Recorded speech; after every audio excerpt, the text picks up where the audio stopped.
2021년 4월 26일 월요일 새벽 예배 주님 앞에 올려드리시겠습니다. 함께 기도하시겠습니다. 할렐루야. 감사와 찬양과 영광과 존귀와 높임을 받으시기에 합당하신 우리 아버지 하나님, 오늘도 우리에게 새 생명을 허락하여 주시고 새 날을 허락하여 주셔서 그 첫 시간을 주님 앞에 나와 예배할 수 있는 예배자로 삼아주시오매 감사를 드립니다. 오늘도 주님이 주신 생명으로 주님의 나라와 의를 위하여서 주의 복음을 증거하는 전도자의 삶으로 온전히 나갈 수 있도록 도와주시옵소서. 무엇보다도 자유민주주의 대한민국이 무너져가는 모습을 먼저 보게 하시고 알게 하셨사오니 이러한 사실을 모르는 백성들에게, 모르는 성도들에게 전하고 증거하는 역할을 잘 감당할 수 있도록 도와주시되, 광화문 온 앱을 선전하고 그 설치하는 데에 전력을 다할 수 있도록, 그리하여서 대한민국이 살고 한국교회가 살고 예수한국 복음통일을 이루어가는데 일조하는 주의 백성들, 일꾼들이 다 될 수 있도록 은혜를 베풀어 주시옵소서. 이 영상을 통하여서 함께 예배하는 선들의 모든 지체들, 어느 곳 어떤 환경에 있더라도 주의 성령님과 함께 동행하며 말씀을 이루어가는 축복의 주인공들이 다 되게 하옵소서. 감사하옵고 우리 구주 예수 그리스도 이름으로 기도드리옵나이다. 아멘. 다같이 사도신경 신앙 고백 드리겠습니다. 전능하사 천지를 만드신 하나님 아버지를 내가 믿사오며 그 외아들 우리 주 예수 그리스도를 믿사오니 이는 성령으로 잉태하사 동정녀 마리아에게 나시고 본디오 빌라도에게 고난을 받으사 십자가에 못 박혀 죽으시고 장사한 지 사흘 만에 죽은 자 가운데서 다시 살아나시며 하늘에 오르사 전능하신 하나님 우편에 앉아 계시다가 저리로서 산자와 죽은 자를 심판하러 오시니라. 성령을 믿사오며 거룩한 공회와 성도가 서로 교통하는 것과 죄를 사하여 주시는 것과 몸이 다시 사는 것과 영원히 사는 것을 믿사옵나이다. 아멘. 너의 가는 길에 주의 축복이 있으라. 찬양 올려드리겠습니다.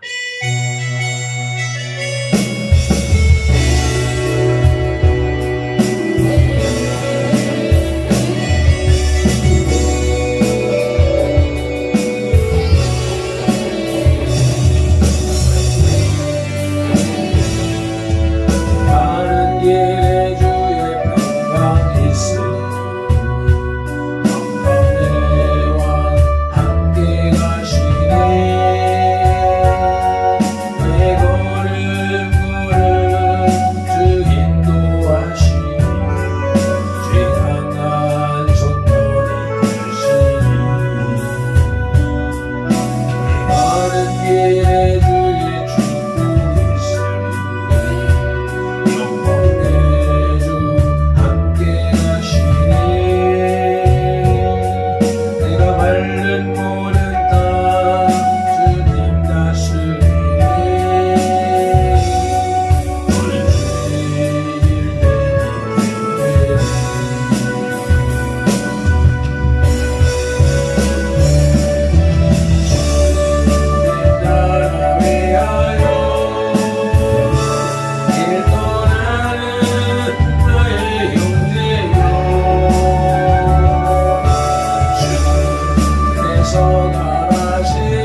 아멘. 오늘 우리에게 주시는 하나님의 말씀은 사도행전 27장 1절로부터 8절 말씀입니다. 제가 가진 성경 234쪽에 있고요. 바울이 로마로 압송되다 라고 하는 소제목이 붙어있는 첫째 단락입니다. 함께 합독하시겠습니다. 우리가 배를 타고 이달리아로에 가기로 작정됨에 바울과 다른 죄수 몇 사람을 아구스도대의 백부장 율리오란 사람에게 맡기니 아시아 해변 각처로 가려 하는 아드라무테노 배에 우리가 올라 항해할세. 마게도냐의 데살로니가 사람 아리스타고도 함께하니라. 이튿날 시온에 되니 율리오가 바울을 친절히 대하여 친구들에게 가서 대접받기를 허락하더니 또 거기서 우리가 떠나가다가 맞바람을 피하여 북으로 해안을 의지하고 항해하여 길리기아와 밤빌리아 바다를 건너 루기아의 무라시에 이르러 거기서 백부장이 이달리아로 가려 하는 알렉산드리아 배를 만나 우리를 오르게 하니 배가 더디가 여러 날 만에 간신히 니도 맞은편에 이르러 풍세가 더 허락하지 아니하므로 살몬의 앞을 지나 그레데 해안을 바람막이로 항해하여 간신히 그 연안을 지나 미양이라는 곳에 이르니 라세아시에서 가깝더라. 아멘. 1절에 기록된 다른 죄수 몇 사람은 바울과 같은 배를 탄 일반 승객들로 보는 학자들도 있으나 로마의 시민권을 가진 다른 죄수들로 보는 견해가 일반적입니다. 또 1절에 있는 아구스토대는 원래 로마 황제의 신의들을 가리키나 여기서는 약간의 이설이 있습니다. 첫째로는 가이사랴에 있는 로마 주둔군의 일부로 보는 견해가 있습니다. 두 번째로는 오늘날의 전령에 해당하는 로마와 식민지를 연결하는 호송병으로 보는 견해가 있습니다. 세 번째로는 사마리아 성의 지명이라는 데에 자간하여 사마리아인으로 구성된 병력을 가리킨다는 견해가 있고요. 그 중에서 첫 번째 견해가 제일 타당하다고 봅니다. 1절 말미에 나오는 율리오는 첫째로 죄수 호송을 전담한 장교였다는 학설이 있는가 하면 두 번째로는 로마의 황실 근위대에서 파견된 장로라는 학설이 있고요. 또 세 번째로는 시리아에 주둔한 로마군의 백부장이라는 주장도 있고 네 번째로는 가이사랴에서 파견한 백부장이다는 여러 가지 학설이 있습니다. 3절에 율리오가 바울을 친절히 대하여 친구들에게 가서 대접받기를 허락했다고 하는데 여기서 말하는 친구들이란 시돈 교회의 성도들을 가리키는 듯 합니다. 스데반의 순교 후 박해를 피한 제자들 가운데는 시돈에서 교회를 세운 사람도 있을 것으로 추측합니다. 그래서 배가 시돈항에 도착했을 때 율리오가 바울에게 호의를 베풀어 시돈 교회를 방문하도록 허락했다고 보는 것입니다. 이러한 성경 내용을 바탕으로 해서 로마로 가는 길이라는 제목의 하나님의 말씀을 들으시겠습니다. 본문은 바울 사도의 마지막 여행이 될 로마로 향하는 첫 항해의 내용입니다. 드디어 복음은 사도행전 22장 15절에 모든 사람 앞에서 내가 보고 들은 것에 증인이 되리라. 또 사도행전 23장 11절에 담대하라. 내가 예루살렘에서 나의 일을 증언한 것 같이 로마에서도 증언하여야 하리라는 하나님의 계획과 로마서 1장 11절에 내가 너희 보기를 간절히 원하는 바울의 소원에 의해서 로마 제국의 심장부로 향하게 된 것입니다. 중한 죄인들과 함께 로마로 향한 바울의 여정은 곧 그리스도의 고난의 여정과 같은 맥락의 여정이며 오늘날 모든 성도들이 가야 할 사명의 여정이라 하겠습니다. 바울의 로마로 가는 여정을 상고함으로써 다시 한번 우리의 사명적인 삶의 자세를 가다듬어야 하겠습니다. 로마로 가는 길, 그 첫째는 그 길에 동행자들이 있었습니다. 그 길의 동행자들은 또한 첫째로 죄악의 사슬에 매인 자들이었습니다. 1절 말씀을 한 번 더 읽으시겠습니다. 우리가 배를 타고 이달리아에 가기로 작정되매 바울과 다른 죄수 몇 사람을 아구스토대의 백부장 율리오란 사람에게 맡기니. 아멘. 바울만 간 것이 아니라 다른 죄수 몇 사람이 있었습니다. 로마 황실 법정까지 가는 죄수들은 중죄인들이었습니다. 요세푸스에 의하면 그 당시 벨릭스 총독에게 항거하다가 체포됐던 한 제사장과 그의 친구들도 있었다고 합니다. 아구스토대의 백부장 율리오도 있었습니다. 이 또한 하나님도 모르고 오직 세상 법과 야망에 얽매였던 로마 군인입니다. 신앙 가치적인 의미로 볼 때 죄수와 군인들은 모두 불신앙의 중한 죄에 묶여있는 존재들입니다. 성도들이 이 땅에서 신앙의 요로를 행하려면 어쩔 수 없이 불의하고 무심한 이웃들과 동행해야 합니다. 그러나 그리스도인들은 결코 현실 도피자 내지는 외면자가 돼서는 안 됩니다. 오히려 한 배를 탔다는 공동체 의식, 공동체 운명감을 가지고 믿지 않는 세상의 사람들을 신앙으로 선도해야 합니다. 고린도전서 5장 10절에 세상에 음행하는 자들이나 탐하는 자들이나 속여 빼앗는 자들이나 우상 숭배하는 자들을 도무지 사귀지 말라 하는 것이 아니니 만일 그러려면 너희가 세상 밖으로 나가야 할 것이라. 아멘. 고린도전서 9장 22절도 있습니다. 약한 자들에게 내가 약한 자와 같이 된 것은 약한 자들을 얻고자 하며 내가 여러 사람에게 여러 모습이 된 것은 아무쪼록 몇 사람이라도 구원하고자 함이니. 아멘. 믿는 사람들끼리만 어울린다면 어떻게 복음이 확산될 수 있겠습니까? 복음의 확산을 위하여서는 불신자 속에 들어가서 함께 살아야 되는 것이 아니겠느냐 하는 말씀입니다. 로마로 가는 길, 그 길의 동행자들은 또한 두 번째로 은혜의 사슬에 매인 성도들도 있었습니다. 그곳에는 첫째로 그리스도의 사랑과 은혜에 매인 바울 사도가 있었습니다. 에베소서 6장 20절을 읽으시겠습니다. 이 일을 위하여 내가 쇠사슬에 매인 사실이 된 것은 나로 이 일에 당연히 할 말을 담대히 하게 하려 하심이라. 아멘. 바울은 그와 같이 죄인의 몸으로 갈 필요가 없었던 로마 시민권자였습니다. 그는 그리스도의 사신으로 가야 했기에 고난의 여로라도 마다하지 않았던 것입니다. 두 번째로는 사명의 쇠사슬에 매인 누가와 아리스다고가 있었습니다. 누가는 2년 전부터 바울의 순교 자리까지 동행했었고 아리스다고도 자진하여 바울의 여로에 참여했습니다. 그도 누가처럼 나중에는 바울의 감옥 생활까지 동행합니다. 골로새서 4장 10절이 증언합니다. 나와 함께 갇힌 아리스다고와 바나바의 생질 마가가 있었다고요.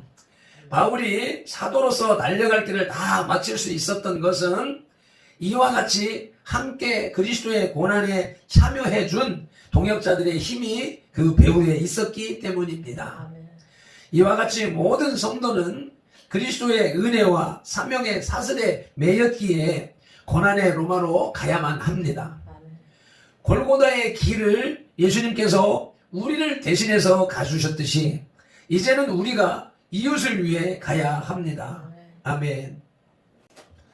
로마로 가는 길 두 번째는 그 길을 가능케 했던 요인들이 있습니다.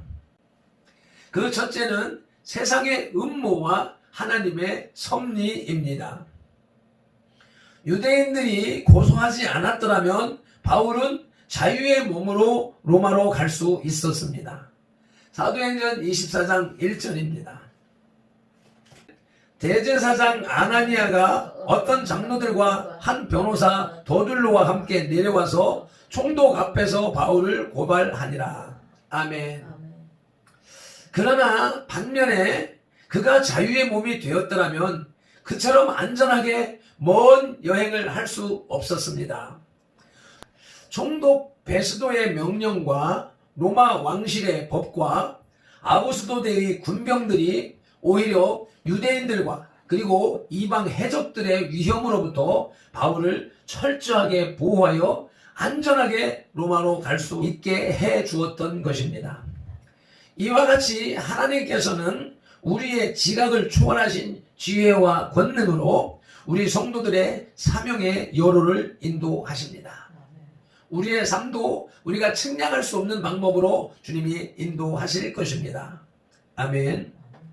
로마로 가는 길, 그 길을 가능케 했던 요인들 두 번째는 바울의 전폭적인 헌신과 하나님의 연락인 것입니다. 바울 사도가 예루살렘으로만 가지 않았더라면 그와 같이 죄수의 몸으로 로마에 가지 않았을 것입니다. 반면 예루살렘으로 가지 않고 몸을 사렸다면 아무도 모르는 이방 지역에서 유대인들에게 살해당했을 공산도 컸었습니다. 사도행전 23장 12절로 21절에 그 내용이 나오는데 유대인들이 당을 지어 맹세하되 바울을 죽이기 전에는 먹지도 아니하고 마시지도 아니하겠다라고 죽일 계략을 세우고 있었기 때문에 이들이 쉽사리 그 일을 포기했겠는가 하는 것입니다. 그럼에도 불구하고 바울은 사도의 사명 안에서 어찌하든지 로마로 가기를 평소에 원했었으며 그와 같은 소원을 허락하신 하나님의 뜻에 철저히 순종했기에 결국은 로마로 가게 된 것입니다. 그러므로 성도들이 맡은 바 사명 안에서 참된 삶의 열매를 얻으려면 우리 안에 소원을 두고 행하시는 하나님의 선하신 뜻에 전폭적인 결단과 순종을 해야만 합니다. 빌립보서 2장 13절입니다. 너희 안에서 행하시는 이는 하나님이시니 자기의 기쁘신 뜻을 위하여 너희에게 소원을 두고 행하게 하시나니. 아멘. 우리 안에서 일어나는 소원이 하나님이 주시는 소원으로 쓰임받기를 간절히 소망합니다. 악한 마귀 사탄도 순간순간 불쑥불쑥 소원을 넣어주는데 그것을 분별할 수 있는 영적 전사들이 되시기를 예수님의 이름으로 축복합니다. 로마로 가는 길 그 세 번째는 그 길의 성격을 살펴보실 때 첫째로 순풍이 불었습니다. 3절입니다. 이튿날 시돈에 대니 율리오가 바울을 친절히 대하여 친구들에게 가서 대접받기를 허락하더니. 아멘. 가이사랴에서 시돈까지는 순조로웠습니다. 그리고 시돈에서 전날 두로 지방의 교회 성도들로부터 위로를 얻기도 했습니다. 사도행전 21장 3절로 4절입니다. 구브로를 바라보고 이를 왼편에 두고 수리아로 항해하여 두로에서 상륙하니 거기서 배의 짐을 풀려 함이러라. 제자들을 찾아 거기서 이래를 머물더니 그 제자들이 성령의 감동으로 바울더러 예루살렘에 들어가지 말라 하더라. 아멘. 로마로 가는 길목에는 이와 같이 상쾌하고 형제들의 사랑을 나누고 도움받는 광경도 있었습니다. 하나님께서는 먼 요로를 떠나는 바울 일행의 힘을 복돋으신 것처럼 성도들의 삶의 여로에도 적절하고 풍성한 은혜를 주십니다. 아멘. 로마로 가는 길의 성격 두 번째로는 역경도 있었습니다. 여름 항해에는 때때로 역풍이 며칠씩 붑니다. 따라서 시돈을 출발할 때부터는 고통의 나날들이었다고 볼 수 있습니다. 그러나 결과론적이지만 그 일로 인하여 바울은 애굽에서 온 알렉산드리아 배를 타게 됐습니다. 그 배에는 당시 세계 각처에서 온 사람들이 있었고 그들은 며칠 후 만난 무서운 폭풍 속에서 바울로 인하여 하나님의 권능과 은혜를 체험하게 됐던 것입니다. 10절로 36절로 쭉 이어지는 말씀의 내용은 내일부터 참고하기로 하고 10절만 읽어보시겠습니다. 말하되 여러분이여 내가 보니 이번 항해가 화물과 배만 아니라 우리 생명에도 타격과 많은 손해를 끼치리라 하되 선장과 선주들, 선원들, 승객들은 바울을 믿지 않았습니다. 그러나 때가 되어서 바람이 불고 유라굴로가 불어서 바울 사도의 인도함을 받지 않으면 안 되게 되는 환경을 만드시면서 그들에게 하나님의 능력 권세를 나타내 보여주셨습니다. 결국 역풍을 주신 것은 좀 더 넓은 지역에 복음을 전파하시려는 하나님의 섭리였던 것입니다. 말씀을 맺겠습니다. 사도행전의 무대가 지중해로 옮겨지고 있습니다. 본문은 가이사랴에서 그레데 섬의 미항에 이르는 항로를 기록하고 있는데 바울 일행은 루기아 지역의 무라항에서 이탈리아로 가는 알렉산드리아 배로 갈아탑니다. 바울은 로마로 호송되어 가는 여정 가운데에서도 시돈 교회의 성도들을 만남으로써 하나님의 격려와 위로를 받았습니다. 이처럼 하나님께서 전혀 생각지 못했던 방법을 통해서 당신의 종들을 위로하고 격려하십니다. 아멘. 우리의 삶의 여로, 사명의 여로가 앞으로도 많이 남아 있습니다.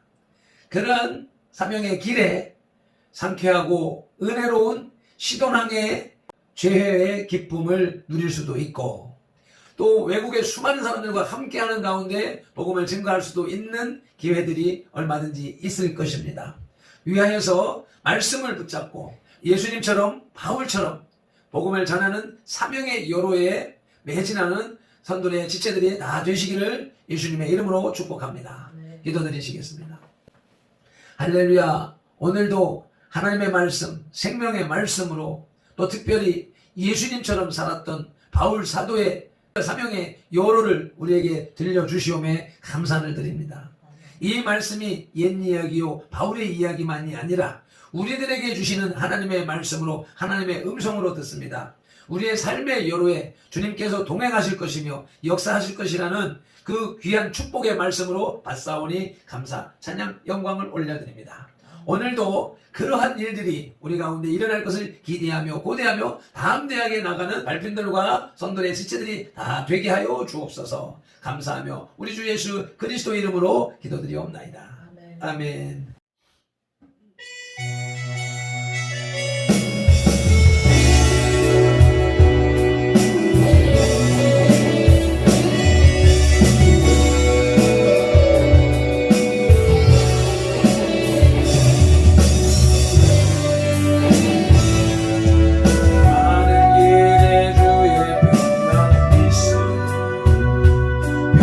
평강대와 함께 가시네.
말씀을 붙잡고 주여 삼창하면서 기도하시겠습니다. 주여